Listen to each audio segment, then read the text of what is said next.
Bonjour à tous et bienvenue dans cette nouvelle vidéo de développement Laravel. Alors là, notre test can_subscribe, il est un petit peu long, mais il est très important pour notre application. C'est celui qui va vérifier vraiment toutes les choses vraiment essentielles, que l'abonnement a bien été créé à Stripe, que l'abonnement a bien été créé en base de données, qu'il contient les bonnes informations et que le mail a bien été envoyé à ma boîte mail.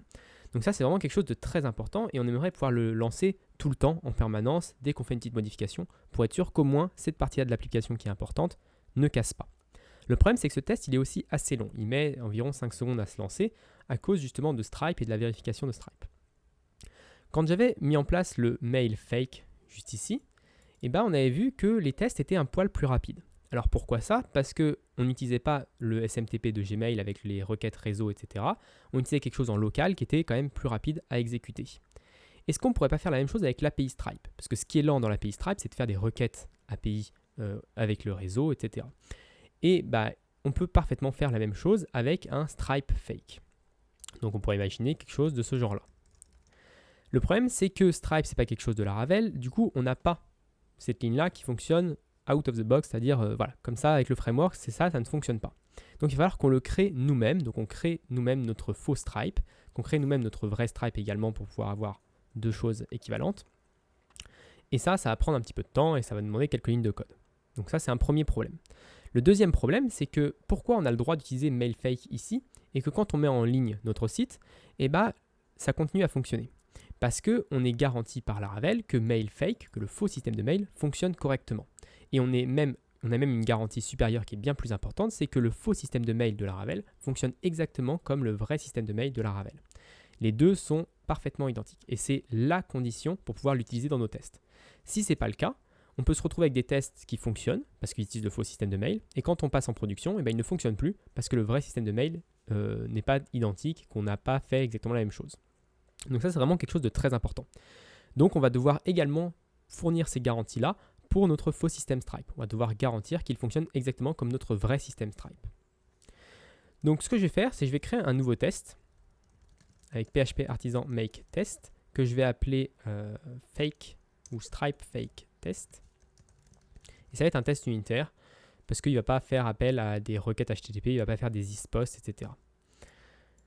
Donc dans ce test-là, ce qu'on va faire, c'est qu'on va essayer de voir un petit peu comment on veut que ça fonctionne.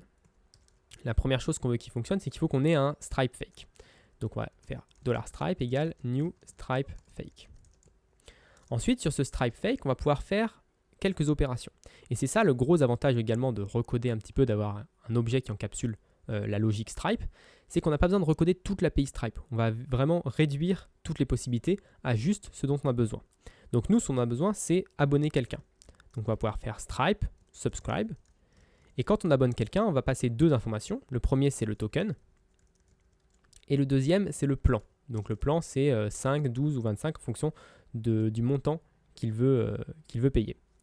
Donc ça, c'est notre act phase. Et ensuite, on va pouvoir avoir une vérification du fait que tout fonctionne bien.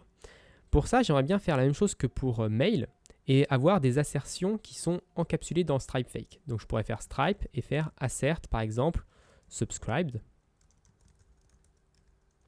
Et là, on va lui passer quelques paramètres. Donc quels sont les paramètres qu'on va lui passer? Nous, ce qu'on veut, c'est qu'un client ait été bien abonné. Donc on va lui passer $customer. Alors ce $customer, où est-ce qu'on va le récupérer?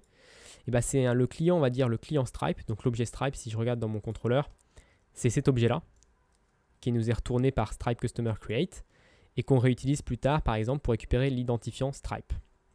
Donc c'est cet objet-là dont j'aimerais bien avoir besoin pour vérifier que il est bien créé chez Stripe. Où est-ce que je vais le récupérer? Du coup, je vais le récupérer sans doute à ce niveau-là.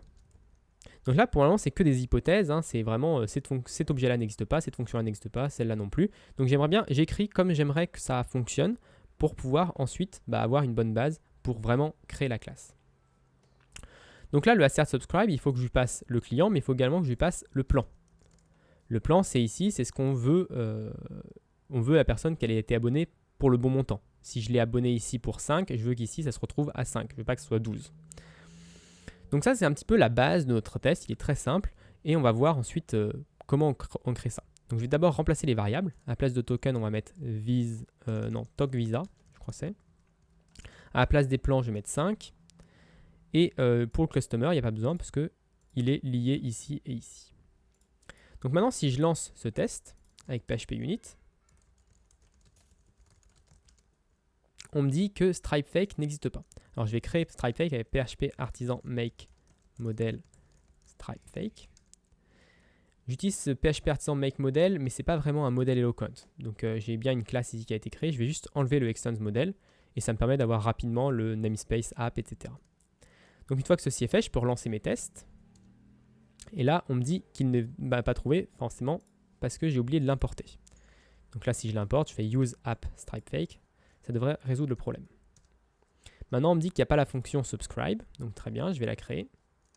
Public function subscribe. Ensuite, on me dit qu'il n'y a pas la fonction assert subscribe. Donc même chose, je vais la créer également.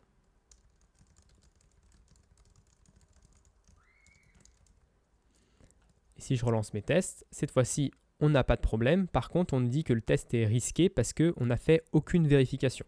Pour le moment, notre test, il exécute juste du code, mais il n'y a pas de assert qui est fait dans notre test.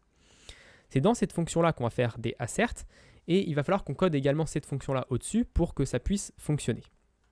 Donc, je vais d'abord créer les paramètres. Donc ici, on a le token, et on a le plan. Et ici, on a le customer et le plan. Donc, quand on abonne quelqu'un, il faut l'enregistrer en mémoire. Il faut qu'on enregistre le fait que cette personne se soit abonnée. Une personne, ça va être quoi? Parce que je vous rappelle qu'on ne va pas faire ici, dans ce StripeFake, on ne va pas faire de Stripe Customer Create. Donc comment on va créer ce client ici? Le client, c'est facile, c'est juste un objet qui contient un identifiant. Donc on va créer un objet qui contient un identifiant. Donc le Customer, ça va être un objet qui contient un identifiant. Et ce identifiant, ça va être un str random, donc ça va être une chaîne de caractères aléatoire. Et là, j'ai créé un tableau. Pour le transformer en objet, je vais faire entre parenthèses object devant. Et PHP va le transformer en objet. Donc ça, c'est notre client. Ensuite, on va enregistrer que ce client-là a été bien créé, enfin a bien été enregistré, abonné au plan. Donc ça, je vais l'enregistrer dans une variable de classe, donc que je vais appeler par exemple subscriptions, qui va être un tableau. Et pour le moment, ça va être un tableau vide. Et quand on abonne quelqu'un, je vais faire this subscriptions, customer ID, donc l'identifiant de la personne, et je vais enregistrer le plan à laquelle elle a été abonnée. Donc ça, c'est basique, mais ça nous permet de vérifier ensuite, plus tard, que cet identifiant-là a bien été abonné à tel plan. Ensuite, dans le assert subscribe, je vais pouvoir vérifier les choses. Alors, une dernière chose ici que j'ai oublié, il faut faire un return de customer, parce qu'on en a besoin dans notre test. Donc dans l'assert subscribe, on va faire les vraiment assertions PHP. Donc PHP unit assert, il y a une classe ici qui s'appelle assert, et qui va nous permettre de avoir, on va dire, toutes nos assertions. Donc par exemple, on a assert array ASCII. Donc ça, c'est une assertion qui nous intéresse beaucoup. Ça nous permet de vérifier que le client est bien un abonné. Donc si je viens ici, on peut faire assert, l'importer, donc PHP unit framework assert, assert array ASCII. Et là, ça va être, alors d'abord la clé. Donc la clé, c'est l'identifiant du client. Et le tableau, c'est this subscriptions. Donc là, je vais vérifier que l'identifiant du client qu'on nous passe est bien dans le tableau subscriptions. Ensuite, je vais mettre aussi un petit message en disant, au cas où il y a un problème, je vais dire the customer.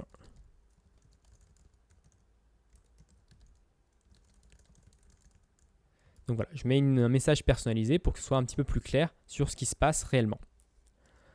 Ensuite, on va également vérifier que le plan est bon. Parce que là, si on passe 12, etc., on ne vérifie pas ce $plan dans nos assertions. Donc, je vais faire un assert equals. Alors, c'est assert, assert equals.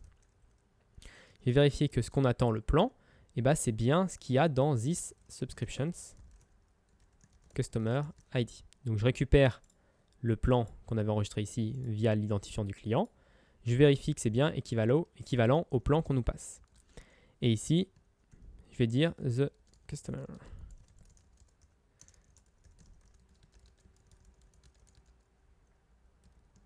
Alors, il est abonné à ce plan-là, à la place de ce plan-là. Donc, on a bien vérifié que le client était bien abonné au bon montant. Donc maintenant, je peux relancer mon test. Et normalement, cette fois-ci, tout est au vert. Et si on regarde ici dans mon test et que je change un petit peu ça, donc j'abonne maintenant le client pour 12 à la place de 5, je relance, on voit bien que le client Intel, donc ça c'est mon identifiant unique, a été abonné à 12 à la place de 5. Donc c'est bien ce qu'on attendait. Et même chose, si ici je mets quelque chose d'inconnu, que je relance le test, alors oui, il ne faut pas que je mette comme ça directement, il faut que je mette plutôt un identifiant inconnu, parce que c'est un objet qui est attendu par la fonction. Donc si je mets un objet avec un identifiant de foo, que je relance, on me dit que le client foo n'est pas abonné. Donc là, c'est parfaitement ce que j'attendais également. Donc je vais remettre ce que j'avais auparavant. Et là, on a vraiment une garantie que notre Stripe Fake fonctionne plus ou moins bien. Donc il y a d'autres choses qu'il faut vérifier. Il faudrait vérifier que le token Visa, pour le moment, on n'utilise pas du tout. Il faut vérifier que c'est bien un token valide, parce que si c'est un token invalide, Stripe va nous envoyer une exception. Donc il faut que notre fake, s'il y a un token invalide, nous envoie également une exception. Donc il y a beaucoup de choses aussi également à rajouter, mais ça, c'est le basique. Donc voilà, j'espère que cette vidéo vous a plu. Si vous a plu, n'hésitez pas à vous abonner et à la partager. Et moi, je vous donne rendez-vous la semaine prochaine pour une autre vidéo de développement Laravel.